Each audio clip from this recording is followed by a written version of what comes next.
pourras dans les premiers temps donner la gosse à tes parents, le temps de faire le nécessaire.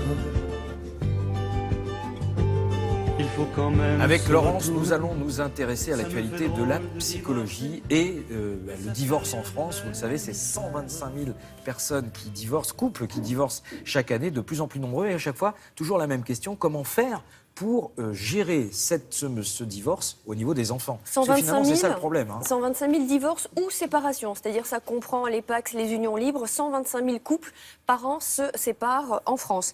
Donc comment gérer? C'est plus qu'une gageure aujourd'hui de réussir son divorce quand on n'a pas réussi son mariage. C'est plus qu'une gageure, c'est un art de la séparation. Et c'est d'ailleurs le titre de cet ouvrage, L'art d'être des parents séparés, écrit par un psychiatre, mais aussi un thérapeute familial, puisqu'il est les deux. Et il nous explique que c'est possible de réussir sa séparation à condition. Alors c'est là qu'intervient le livre qui est intéressant. Ces conditions sont expliquées dans l'ouvrage. Ouais, il y a des grandes règles, on va dire. Premier commandement, il y a des commandements. Premier commandement, c'est ne jamais déprécier l'autre parent devant les enfants.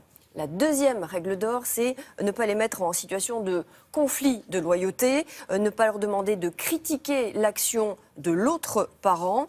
En clair, il faut les laisser hors jeu. Alors c'est facile à dire, mais c'est évidemment la première règle d'or pour que les enfants soient indemnes finalement de la séparation. Et puis il y a le côté pratique des divorces et des séparations. C'est très délicat quand il s'agit de la résidence alternée. La résidence alternée aujourd'hui, c'est quand même 17% des cas en France. Les enfants... C'est très curieux parce qu'à un moment donné, il y a eu une sorte, vous savez, en psychologie, il y a souvent des modes. Donc on a dit, il faut absolument la garde alternée. Puis après, on m'a dit, non, pas la garde alternée. On en est où aujourd'hui de cette histoire? En fait, il y a un âge. Les juges attribuent la résidence alternée, en principe, au-delà de 6 ans, parce qu'ils considèrent que c'est un peu petit, justement, pour changer de maison. Les enfants ont 2 maisons. Finalement, ils alternent d'une semaine à l'autre. Alors, on a posé la question au psychiatre, justement, à ce sujet. Est-ce déstabilisant pour l'enfant, cette résidence alternée? Et comment l'aider?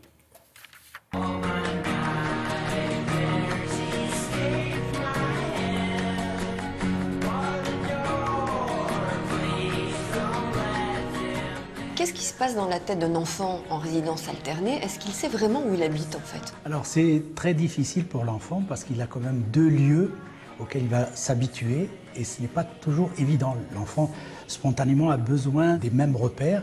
Et là, il va être amené à être dans 2 lieux différents, même si c'est avec ses 2 parents. Est-ce qu'on peut parler de clivage dans la tête d'un enfant?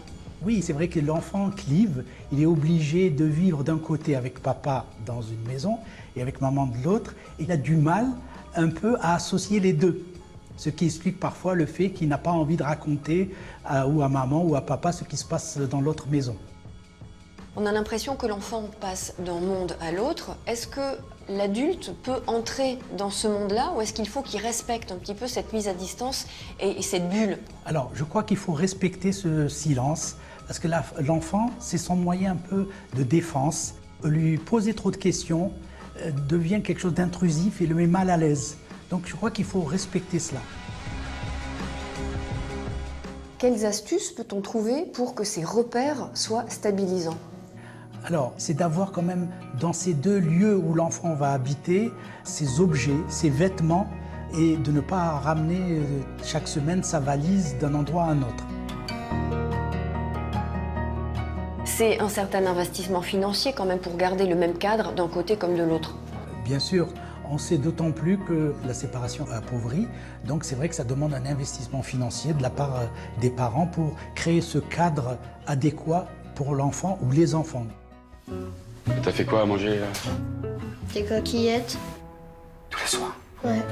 Est-ce que les enfants sont mieux équipés psychologiquement pour passer comme ça d'un monde à l'autre? Alors, c'est sûr que c'est très compliqué pour les tout petits, mais les enfants sont beaucoup plus souples qu'on ne l'imagine, même si c'est compliqué, mais ils ont des capacités d'adaptation qui sont parfois étonnantes, surtout quand ils y trouvent leur compte. Tous les soirs? Et ouais, des coquillettes. Ça, c'est ça, parce que, bah oui, ou quand on joue papa et maman et qu'on dit. La Alors, vraie dites-moi. adaptation, elle Oui. est financière finalement parce que il faut modéliser la vie, il faut tout avoir en double et ça coûte excessivement cher. L'enfant passe d'une vie à l'autre en l'espace d'une journée. Le maître mot aussi, c'est de respecter en fait ce passage, respecter son sas. L'enfant a besoin d'un sas, sa bulle, et aussi respecter ses silences quand il n'a pas envie de parler de l'autre monde, de l'autre vie. Il n'a pas envie de raconter en fait ce passage-là. Et c'est souvent pour ne pas blesser l'un ou l'autre parent qu'il se tait. Donc il faut respecter ses silences et respecter son sas. Merci, Laurence.